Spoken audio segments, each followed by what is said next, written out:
ಇದೀಗ ನ್ಯೂಸ್ 50ಯಲ್ಲಿ 50 ಪ್ರಮುಖ ಸುದ್ದಿಗಳನ್ನು ಫಟಾಫಟ್ ಅಂತ ನೋಡ್ಕೊಂಡು ಬರೋಣ. ಬೆಂಗಳೂರಿನ ನೆಲಮಂಗಲದಲ್ಲಿ ಸಾಮೂಹಿಕ ಅತ್ಯಾಚಾರವೆಸಗಿದ್ದ 7 ಆರೋಪಿಗಳ ಪೈಕಿ 6 ಮಂದಿಯನ್ನು ಬಂಧಿಸಲಾಗಿದೆ. ಮಿಥುನ್, ನವೀನ್, ಕಾರ್ತಿಕ್, ಶಿವಯೋಗ್, ಸೀನಾ, ಜಂಗ್ಲಿ, ಪೃಥ್ವಿ ಎಂಬುವರನ್ನ ದಸ್ತಗಿರಿ ಮಾಡಲಾಗಿದೆ. ಮೊದಲ ಆರೋಪಿ ಮಿಥುನ್ ಪರಾರಿಯಾಗಿದ್ದಾನೆ. ಬೆಂಗಳೂರಲ್ಲಿ ನಡೆದ ಗ್ಯಾಂಗ್ ರೇಪ್ ಕೇಸ್ ತನಿಖೆಯಲ್ಲಿ ಸ್ಫೋಟಕ ಮಾಹಿತಿ ಬಹಿರಂಗವಾಗಿದೆ. ಪೊಲೀಸ್ ಮಾಹಿತಿದಾರರು ಅಂತ ಹೇಳಿ ಪಶ್ಚಿಮ ಬಂಗಾಳ ಮೂಲದ ಮಹಿಳೆ ಮೇಲೆ ಸಾಮೂಹಿಕ ಅತ್ಯಾಚಾರ ಮಾಡಲಾಗಿದೆ. ನಿಮ್ಮ ಮನೆಯಲ್ಲಿ ಗಾಂಜಾ ಮಾರಾಟ, ವೇಶ್ಯಾವಾಟಿಕೆ ನಡೆಸ್ತಾ ಇದ್ದೀರಿ ಅಂತ ಹೆದರಿಸಿ ಕೃತ್ಯ ಎಸಗಿದ್ದಾರೆ. ಬೆಂಗಳೂರಿನಲ್ಲಿ ಮತ್ತೊಂದು ಲವ್ ಜಿಹಾದ್ ಆರೋಪ ಕೇಳಿಬಂದಿದೆ. ಪ್ರೇಯಸಿ ಮತಾಂತರಕ್ಕೆ ಒಲ್ಲೆ ಎಂದಿದ್ದಕ್ಕೆ ಮದುವೆಗೆ ನಿರಾಕರಿಸಲಾಗಿದೆ ಅಂತ ಪ್ರೇಯಸಿ HSR ಲೇಔಟ್ ಪೊಲೀಸ್ ಠಾಣೆಯಲ್ಲಿ ದೂರು ದಾಖಲಿಸಿದ್ದಾರೆ. ಪ್ರಿಯಕರ ಮೊಹಮ್ಮದ್ ಇಶಾಕ್ ಮದುವೆಯಾಗುವುದಾಗಿ ನಂಬಿಸಿ ದೈಹಿಕ ಸಂಪರ್ಕ ಹೊಂದಿದ ಆರೋಪ ಕೇಳಿಬಂದಿದೆ. ಬೆಂಗಳೂರಿನಲ್ಲಿ ಲವ್ ಜಿಹಾದ್ನಿಂದ ಮೋಸಕ್ಕೊಳಗಾದ ಯುವತಿಗೆ ಪ್ರಿಯಕರ ಮೊಹಮ್ಮದ್ ಇನ್ಸ್ಟಾಗ್ರಾಮ್ ಮೂಲಕ ಪರಿಚಯವಾಗಿದ್ದ. ಬಳಿಕ ಇಬ್ಬರ ನಡುವೆ ಪ್ರೇಮಾಂಕುರವಾಗಿತ್ತು. ಆದ್ರೀಗ ಮತಾಂತರಕ್ಕೆ ಒಲ್ಲೆ ಎಂದಿದ್ದಕ್ಕೆ ಬೇರೊಬ್ಬ ಯುವತಿ ಜೊತೆ ನಿಶ್ಚಿತಾರ್ಥ ಮಾಡಿಕೊಂಡಿದ್ದಾನೆ ಅಂತ ಯುವತಿ ಆರೋಪಿಸಿದ್ದಾಳೆ. ಬೆಂಗಳೂರಿನಲ್ಲಿ ವೈದ್ಯ ಪತ್ನಿ ಕೃತಿಕಾ ರೆಡ್ಡಿಯನ್ನ ಕೊಂದಿದ್ದು ನಾನೇ ಅಂತ ವೈದ್ಯ ಪತಿ ಮಹೇಂದ್ರ ರೆಡ್ಡಿ ತಪ್ಪೊಪ್ಪಿಕೊಂಡಿದ್ದಾನೆ. ಪತ್ನಿಯ ಆರೋಗ್ಯ ಸಮಸ್ಯೆಯಿಂದ ಮಹೇಂದ್ರ ಬೇಸತ್ತಿದ್ದ. ಪರ್ಸನಲ್ ಲೈಫ್ ಇಲ್ಲದೆ ಕೋಪಗೊಂಡಿದ್ದ. ಕೃತಿಕಾ ರೆಡ್ಡಿಗೆ ಡಿವೋರ್ಸ್ ಮಾಡಿದ್ರೆ ಏನೂ ಸಿಗೋದಿಲ್ಲ, ನ್ಯಾಚುರಲ್ ಡೆತ್ ಅಂತ ಬಿಂಬಿಸುವಂತೆ ಪ್ಲಾನ್ ಮಾಡಿದ್ದೆ ಅಂತ ಪೊಲೀಸರ ಮುಂದೆ ಮಹೇಂದ್ರ ರೆಡ್ಡಿ ಹೇಳಿದ್ದ. ವೈದ್ಯ ಪತ್ನಿ ಕೃತಿಕಾಳನ್ನ ಕೊಂದಿದ್ದ ಮಹೇಂದ್ರ ರೆಡ್ಡಿ ಪರಿಚಯಸ್ಥರಿಗೆ ಮೊಬೈಲ್ ಸಂದೇಶ ಕಳಿಸಿದ್ದ. ಐ ಹ್ಯಾವ್ ಕಿಲ್ಡ್ ಕೃತಿಕಾ ಅಂತ ಮೆಸೇಜ್ ಮಾಡಿದ್ದ. ಮೊಬೈಲ್ ರಿಟ್ರೀವ್ ಮಾಡಿದ್ದ ವೇಳೆ ಸ್ಫೋಟಕ ಮಾಹಿತಿ ಬಹಿರಂಗವಾಗಿದೆ. ಇದೇ ವೇಳೆ ಆರೋಪಿ ವಿರುದ್ಧ ಚಾರ್ಜ್ ಶೀಟ್ ಹಾಕುವುದಕ್ಕೆ ಬೇಕಾದ ಸಾಕ್ಷಿ ಸಿಕ್ಕಿದೆ ಅಂತ ಪೊಲೀಸ್ ಆಯುಕ್ತ ಸೀಮಂತ್ ಕುಮಾರ್ ಸಿಂಗ್ ಹೇಳಿದ್ದಾರೆ. ಮೈಸೂರಿನಲ್ಲಿ ಭ್ರೂಣಲಿಂಗ ಪತ್ತೆ ಕೇಂದ್ರ ಮೇಲೆ ದಾಳಿ ನಡೆಸಲಾಗಿದೆ. ಮೈಸೂರು ತಾಲೂಕಿನ ಹುನಗನಹಳ್ಳಿಯ ತೋಟದ ಮನೆಯಲ್ಲಿ ಕಾನೂನು ಬಾಹಿರವಾಗಿ ಸ್ಕ್ಯಾನಿಂಗ್ ಮಾಡ್ತಾ ಇದ್ದ ಕೇಂದ್ರದ ಮೇಲೆ ಆರೋಗ್ಯ ಇಲಾಖೆ ಅಧಿಕಾರಿಗಳು ದಾಳಿ ನಡೆಸಿದ್ದಾರೆ. ಗರ್ಭಿಣಿ ಸಹಾಯ ಪಡೆದ ಅಧಿಕಾರಿಗಳು ಕೃತ್ಯ ಬಯಲಿಗೆಳೆದಿದ್ದಾರೆ. 3 ತಿಂಗಳು 10 ದಿನ ಆಗಿದ್ರೆ ಮಾತ್ರ ಲಿಂಗ ಪತ್ತೆ ಮಾಡ್ತಾರೆ ಅಂತ ಮಾಹಿತಿ ಹೇಳಿದ್ರು. ಆರೋಪಿಗಳು ಹುನಗನಹಳ್ಳಿ ವಿಳಾಸ ನೀಡಿದ್ರು. ಕಾರ್ಯಾಚರಣೆ ವೇಳೆ ಆರೋಪಿಗಳು ರೆಡ್ ಹ್ಯಾಂಡ್ ಆಗಿ ಸಿಕ್ಕಿಬಿದ್ದಿದ್ದಾರೆ. ಮೈಸೂರಿನಲ್ಲಿ ಭ್ರೂಣಲಿಂಗ ಪತ್ತೆಗೆ 25,000 ರೂಪಾಯಿ ಚಾರ್ಜ್ ಮಾಡಲಾಗ್ತಾ ಇತ್ತು. ಹೆಣ್ಣು ಭ್ರೂಣ ಹತ್ಯೆಗೆ 30,000 ರೂಪಾಯಿ ಚಾರ್ಜ್ ಮಾಡಲಾಗ್ತಾ ಇತ್ತು ಅಂತ ತನಿಖೆಯಲ್ಲಿ ತಿಳಿದುಬಂದಿದೆ. ದಾಳಿ ವೇಳೆ ಸ್ಕ್ಯಾನಿಂಗ್ಗೆ ಬಂದಿದ್ದ 2 ಗರ್ಭಿಣಿಯರ ರಕ್ಷಣೆ ಮಾಡಲಾಗಿದೆ. ಇದಂದೇ ಹಿಂದೆ ಬನ್ನೂರು ಗ್ರಾಮದ ನರ್ಸಿಂಗ್ ಹೋಂ ಕೈವಾಡ ಶಂಕೆ ವ್ಯಕ್ತವಾಗಿದೆ. ಮೈಸೂರು ರೈಲ್ವೆ ನಿಲ್ದಾಣದಲ್ಲಿ ಮಗು ಅಪಹರಣಕ್ಕೆ ಯತ್ನ ವಿಫಲಗೊಂಡಿದೆ. ತಾಯಿಯ ಜೊತೆ ಮಲಗಿದ್ದ ಮಗುವನ್ನ ವೃದ್ಧೆಯೊಬ್ಬಳು ಅಪಹರಣ ಮಾಡಿದ್ದು ಸಿಸಿಟಿವಿ ದೃಶ್ಯ ಆಧರಿಸಿ ಆರೋಪಿಯನ್ನ ರೈಲ್ವೆ ಪೊಲೀಸರು ಪತ್ತೆ ಹಚ್ಚಿದ್ದಾರೆ. ಗದಗ ನಗರದಲ್ಲಿ ಹೋಟೆಲ್ ಒಂದರಲ್ಲಿ ಬೆಂಕಿ ಅವಘಡ ಸಂಭವಿಸಿದೆ. ಜಾಮಿಯಾ ಮಸೀದಿ ಬಳಿಯ ತ್ರಿವೇಣಿ ಹೋಟೆಲ್ನಲ್ಲಿ ಅಗ್ನಿ ಅನಾಹುತವಾಗಿದ್ದು ಪೀಠೋಪಕರಣ ಸೇರಿದಂತೆ ಅಪಾರ ಪ್ರಮಾಣದ ವಸ್ತುಗಳು ಸುಟ್ಟು ಕರಕಲಾಗಿದೆ. ಚಿಕ್ಕಮಗಳೂರು ಜಿಲ್ಲೆಯ ಕಡೂರಿನಲ್ಲಿ ಮಳೆಗೆ ಭದ್ರಾ ಮೇಲ್ದಂಡೆ ಕಾಲುವೆ ನೀರು ಹರಿದು ಚಿಕ್ಕಬಳಕೇರಿ ಗ್ರಾಮ ಪಂಚಾಯಿತಿ ವ್ಯಾಪ್ತಿಯ ಅಡಗಲು, ತಿಮ್ಮಾಪುರದ ಸುತ್ತಮುತ್ತಲಿನ ಪ್ರದೇಶಗಳು, ರಾಗಿ, ಜೋಳ, ಈರುಳ್ಳಿ ಬೆಳೆಗಳು ಸಂಪೂರ್ಣ ನಾಶವಾಗಿವೆ. ಚಿಕ್ಕಮಗಳೂರಿನ ಕಡೂರಿನಲ್ಲಿ ಸುರಿದ ಮಳೆ ಅವಾಂತರ ಸೃಷ್ಟಿಸಿದೆ. ರಾಷ್ಟ್ರೀಯ ಹೆದ್ದಾರಿಯ ಮೇಲ್ಸೇತುವೆ ಕೆಳಭಾಗದಲ್ಲಿ ನೀರು ನಿಂತು ವಾಹನ ಸವಾರರು ಪರದಾಡುವಂತಾಗಿದೆ.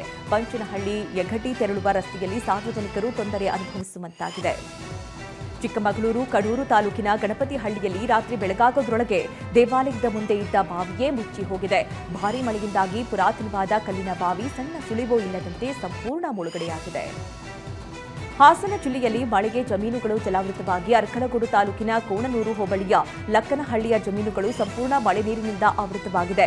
ರಾಘವೇಂದ್ರ ಎಂಬುವವರ ಅಡಿಕೆ ತೋಟ ಜಲಾವೃತವಾಗಿದ್ದರೆ ಅಂಗಡಿಗಳು ಅಪಾರ ಪ್ರಮಾಣದ ನೀರು ನುಗ್ಗಿದೆ. ಕಾವೇರಿ ಜಲಾನಯನ ಪ್ರದೇಶದಲ್ಲಿ ಭಾರೀ ಮಳೆ ಹಿನ್ನೆಲೆ ಪ್ರವಾಹ ಎಚ್ಚರಿಕೆ ನೀಡಲಾಗಿದೆ. ಕೆಆರ್ಎಸ್ ಜಲಾಶಯದಿಂದ ಯಾವುದೇ ಕ್ಷಣದಲ್ಲಿ 40 ಕ್ಯೂಸೆಕ್ ನೀರು ಬಿಡುಗಡೆ ಮಾಡಲಾಗುವುದು. ಹೀಗಾಗಿ ಕಾವೇರಿ ನದಿ ಪಾತ್ರದ ಜನರು ಎಚ್ಚರಿಕೆಯಿಂದ ಇರುವಂತೆ ಸೂಚನೆ ಕೊಡಲಾಗಿದೆ. ಬೆಂಗಳೂರು ನಗರದಲ್ಲಿ ಇನ್ನೂ 2 ದಿನ ಸಾಧಾರಣ ಮಳೆಯಾಗುವ ಸಾಧ್ಯತೆ ಇದೆ ಅಂತ ಹವಾಮಾನ ಇಲಾಖೆ ಮುನ್ಸೂಚನೆ ನೀಡಿದೆ. ಗರಿಷ್ಠ ತಾಪಮಾನ 26 ಸೆಲ್ಸಿಯಸ್, ಕನಿಷ್ಠ ತಾಪಮಾನ 20 ಸೆಲ್ಸಿಯಸ್ ಇದ್ದು ಮೋಡ ಕವಿದ ವಾತಾವರಣ ಮುಂದುವರಿಯಲಿದೆ ಅಂತ ಹೇಳಿದ್ದಾರೆ. ಬೆಂಗಳೂರು ತಮಿಳುನಾಡಿನ ಹೊಸೂರು ಸಂಪರ್ಕ ಕಲ್ಪಿಸುವ ಯೋಜನೆಯನ್ನ BMRCL ಕೈಬಿಡುವುದಕ್ಕೆ ಮುಂದಾಗಿದೆ. ತಾಂತ್ರಿಕ ಸಮಸ್ಯೆಯಿಂದ ಬೆಂಗಳೂರು ತಮಿಳುನಾಡಿನ ಹೊಸೂರು ಸಂಪರ್ಕದ ಈ ಯೋಜನೆ ಕೈಬಿಡುವುದಕ್ಕೆ ಮುಂದಾಗಲಾಗಿದೆ. ಈ ಬಗ್ಗೆ BMRCL ರಾಜ್ಯ ಸರ್ಕಾರಕ್ಕೂ ವರದಿ ಸಲ್ಲಿಸಿದೆ. ಹಾಸನಾಂಬೆ ದರ್ಶನೋತ್ಸವಕ್ಕೆ ತೆರೆ ಬಿದ್ದಿದೆ. ಮಧ್ಯಾಹ್ನ 1:02ಕ್ಕೆ ಹಾಸನಾಂಬೆ ದೇಗುಲದ ಗರ್ಭಗುಡಿ ಬಾಗಿಲು ಬಂದ್ ಮಾಡಲಾಗಿದೆ. ಪ್ರಧಾನ ಅರ್ಚಕ ನಾಗರಾಜ್ ನೇತೃತ್ವದಲ್ಲಿ ನಡೆದ ಅಂತಿಮ ಪೂಜೆ ಸಲ್ಲಿಸಲಾಯಿತು. ದೇವಿ ಅಲಂಕಾರಕ್ಕೆ ಹಾಕಲಾಗಿದ್ದ ಆಭರಣಗಳನ್ನು ತೆಗೆದಿದ್ದಾರೆ. ಗರ್ಭಗುಡಿಯಿಂದ ಹೊರಬಂದು ಬಾಗಿಲು ಮುಚ್ಚಿದ್ದಾರೆ.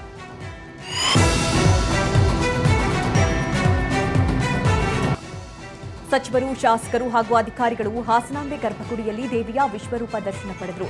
ದೇಗುಲದ ಬಾಗಿಲು ಮುಚ್ಚುವ ಮುನ್ನ ಉಸ್ತುವಾರಿ ಸಚಿವ ಕೃಷ್ಣ ಬೈರೇಗೌಡ, ಶಾಸಕ ಸ್ವರೂಪ್ ಪ್ರಕಾಶ್, ಜಿಲ್ಲಾಧಿಕಾರಿ KS Latakumari, SP Mohammed Sujeetha, AC Maruti ದೇವಿ ದರ್ಶನ ಪಡೆದರು. ಮುಂದಿನ ವರ್ಷದ ಹಾಸನಾಂಬ ದರ್ಶನೋತ್ಸವಕ್ಕೆ ಮುಹೂರ್ತ ನಿಗದಿ ಮಾಡಲಾಗಿದೆ. 2026ರ ಅಕ್ಟೋಬರ್ 29ರಿಂದ ನವೆಂಬರ್ 11ರವರೆಗೆ ಉತ್ಸವ ನಡೆಯಲಿದೆ. 14 ದಿನಗಳ ಪೈಕಿ 12 ದಿನ ಸಾರ್ವಜನಿಕ ದರ್ಶನಕ್ಕೆ ಅವಕಾಶ ಕಲ್ಪಿಸಲಾಗಿದೆ. ಹಾಸನಾಂಬೆ ದರ್ಶನದಿಂದ ಕೋಟಿ ಆದಾಯ ಸಿಕ್ಕಿದೆ. 13 ದಿನಗಳಲ್ಲಿ 26 ಲಕ್ಷ ಭಕ್ತರು ಹಾಸನಾಂಬೆ ದರ್ಶನ ಪಡೆದಿದ್ದು, ಲಾಡು ಪ್ರಸಾದ ಟಿಕೆಟ್ನಿಂದ 22 ಕೋಟಿ ಆದಾಯ ಬಂದಿದೆ. ಆ ಮೂಲಕ ಹಾಸನಾಂಬೆ ಜಾತ್ರಾ ಮಹೋತ್ಸವ ಇತಿಹಾಸ ಬರೆದಂತಾಗಿದೆ. ಹಾಸನಾಂಬೆ ದೇಗುಲದಲ್ಲಿ ಸಿದ್ದೇಶ್ವರ ಸ್ವಾಮಿ ಕೆಂಡೋತ್ಸವದಲ್ಲಿ ಹಾಸನ ಜಿಲ್ಲಾಧಿಕಾರಿ ಕೆಎಸ್ ಲತಾಕುಮಾರಿ ಕೆಂಡ ಹಾಯ್ದಿದ್ದಾರೆ. ಭಕ್ತರ ಜೊತೆ ಜಿಲ್ಲಾಧಿಕಾರಿ ಕೆಂಡ ಹಾಯ್ದಿದ್ದಾರೆ. ಕಳಸ ಹೊತ್ತ ಮಹಿಳೆಯರು ಕೆಂಡ ಹಾಯ್ದಿದ್ದನ್ನ ನೋಡಿದೆ, ನನಗೂ ಕೆಂಡ ಹಾಯಬೇಕು ಎಂಬ ಮನಸ್ಸಾಯಿತು ಅಂತ ತಿಳಿಸಿದ್ದಾರೆ. ದೀಪಾವಳಿ ಜಾತ್ರಾ ಪ್ರಯುಕ್ತ ಮಲೆ ಮಹದೇಶ್ವರ ಬೆಟ್ಟದಲ್ಲಿ ತೆಪ್ಪೋತ್ಸವ ನಡೆಯಿತು. ದೇವರ ಉತ್ಸವ ಮೂರ್ತಿ ಕೂರಿಸಿ ವಿಜೃಂಭಣೆಯಿಂದ ತೆಪ್ಪೋತ್ಸವ ನಡೆಸಲಾಯಿತು. ಇದರೊಂದಿಗೆ ಕಳೆದ 5 ದಿನಗಳಿಂದ ನಡೆದ ದೀಪಾವಳಿ ಜಾತ್ರಾ ಮಹೋತ್ಸವಕ್ಕೆ ತೆರೆ ಬಿದ್ದಿದೆ. ಬಿಹಾರ ವಿಧಾನಸಭಾ ಚುನಾವಣೆಗೆ ಆರ್ಜೆಡಿ ನಾಯಕತ್ವ ತೇಜಸ್ವಿ ಯಾದವ್ ಮಹಾಗಠಬಂಧನ್ನ ಮುಖ್ಯಮಂತ್ರಿ ಅಭ್ಯರ್ಥಿಯಾಗಿದ್ದಾರೆ. ವಿಕಾಸಶೀಲ ಇನ್ಸಾನ್ ಪಕ್ಷದ ಮುಖ್ಯಸ್ಥ ಮುಖೇಶ್ ಸಹಾನಿ ಮೈತ್ರಿಕೂಟದ ಉಪಮುಖ್ಯಮಂತ್ರಿ ಅಭ್ಯರ್ಥಿಯನ್ನಾಗಿ ಘೋಷಣೆ ಮಾಡಲಾಗಿದೆ. ಮಹಾಗಠಬಂಧನದ ನಾಯಕರ ಜೊತೆ ಚರ್ಚೆ ಬಳಿಕ ಈ ತೀರ್ಮಾನ ಕೈಗೊಳ್ಳಲಾಗಿದೆ ಅಂತ ಕಾಂಗ್ರೆಸ್ ಹಿರಿಯ ಮುಖಂಡ ಅಶೋಕ್ ಗೆಹ್ಲೋಟ್ ಘೋಷಿಸಿದ್ದಾರೆ. ಅಕ್ಟೋಬರ್ 26ರಿಂದ ಮಲೇಷ್ಯಾದಲ್ಲಿ ನಡೆಯುವ ಆಸಿಯಾನ್ ಶೃಂಗಸಭೆಯಲ್ಲಿ ಪ್ರಧಾನಿ ಮೋದಿ ಗೈರಾಗಲಿದ್ದಾರೆ. ಆದರೆ ವರ್ಚುವಲ್ ಮೂಲಕ ಭಾಗವಹಿಸಲಿದ್ದಾರೆ. ಮೋದಿ ಬದಲಿಗೆ ಶೃಂಗಸಭೆಯಲ್ಲಿ ವಿದೇಶಾಂಗ ಸಚಿವ ಎಸ್ ಜೈಶಂಕರ್ ಭಾಗವಹಿಸಲಿದ್ದಾರೆ. ಆಸಿಯಾನ್ ಸಭೆಗೆ ಪ್ರಧಾನಿ ನರೇಂದ್ರ ಮೋದಿ ಗೈರು ಹಾಜರಿಗೆ ಕಾಂಗ್ರೆಸ್ ವ್ಯಂಗ್ಯವಾಡಿದೆ. ಅಮೆರಿಕ ಅಧ್ಯಕ್ಷ ಟ್ರಂಪ್ ಅವರಿಂದ ಮೂಲೆಗುಂಪಾಗೋದನ್ನ ತಪ್ಪಿಸಿಕೊಳ್ಳೋದಕ್ಕೆ ಪ್ರಧಾನಿ ಕಾರಣ ಕಂಡುಕೊಂಡಿದ್ದಾರೆ ಅಂತ ಕಾಂಗ್ರೆಸ್ ಸಂಸದ ಜಯರಾಮ್ ರಮೇಶ್ ಟ್ವೀಟ್ ಮಾಡಿದ್ದಾರೆ. ವಿಶ್ವಗುರು ಜಗತ್ತಿನ ವಿವಿಧ ನಾಯಕರ ಜೊತೆ ಫೋಟೋ ತೆಗೆಸಿಕೊಳ್ಳುವುದನ್ನ ಕೈಚೆಲ್ಲಿದ್ದಾರೆ ಅಂತ ಲೇವಡಿ ಮಾಡಿದ್ದಾರೆ.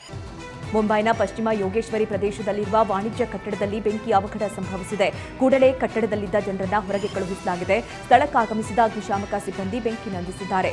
ಘಟನೆಯಲ್ಲಿ ಯಾವುದೇ ಪ್ರಾಣಾಪಾಯವಾಗಿಲ್ಲ. ಬೆಂಕಿ ಹೊತ್ತಿಕೊಂಡಿದ್ದರಿಂದ ಕೆಲಕಾಲ ಆತಂಕದ ವಾತಾವರಣ ನಿರ್ಮಾಣವಾಗಿತ್ತು. ಆಸ್ಟ್ರೇಲಿಯಾ ವಿರುದ್ಧ 2ನೇ ಏಕದಿನ ಪಂದ್ಯದಲ್ಲೂ ಬ್ಯಾಟರ್ ವಿರಾಟ್ ಕೊಹ್ಲಿ ಶೂನ್ಯ ಸಂಪಾದಿಸಿದ್ದಾರೆ. 4 ಎಸೆತ ಎದುರಿಸಿದ ಕೊಹ್ಲಿ ಸೇವಿಯನ್ನ ಬಾರ್ಟ್ಲೆಟ್ ಬೌಲಿಂಗ್ನಲ್ಲಿ ಎಲ್ಬಿಡಬ್ಲ್ಯೂ ಆಗಿದ್ದಾರೆ. ಮೊದಲ ಪಂದ್ಯದಲ್ಲಿಯೂ ಕೂಡ ಕೊಹ್ಲಿ ಶೂನ್ಯ ಗಳಿಸಿದರು. ಹಿರಿಯ ನಿರ್ದೇಶಕ ಎಸ್ವಿ ರಾಜೇಂದ್ರ ಸಿಂಗ್ ಬಾಬು ನಿರ್ದೇಶಕರಾಗಿ 50 ವರ್ಷ ಪೂರೈಸಿರುವ ಹಿನ್ನೆಲೆಯಲ್ಲಿ ಕನ್ನಡ ಚಲನಚಿತ್ರ ವಾಣಿಜ್ಯ ಮಂಡಳಿ ಎಸ್ವಿಆರ್ 50 ಸಾಧನೆ ಸಂಭ್ರಮ ಚಿತ್ರೋತ್ಸವ ಸಂಭ್ರಮವನ್ನು ನಡೆಸಿತು. ಕೇಂದ್ರ ಸಚಿವ ಎಚ್ ಡಿ ಕುಮಾರಸ್ವಾಮಿ, ಅಭಿನಯ ಚಕ್ರವರ್ತಿ, ಕಿಚ್ಚ ಸುದೀಪ್ ಸೇರಿದಂತೆ ಹಲವು ಗಣ್ಯರು ಅತಿಥಿಗಳಾಗಿ ಭಾಗವಹಿಸಿದರು.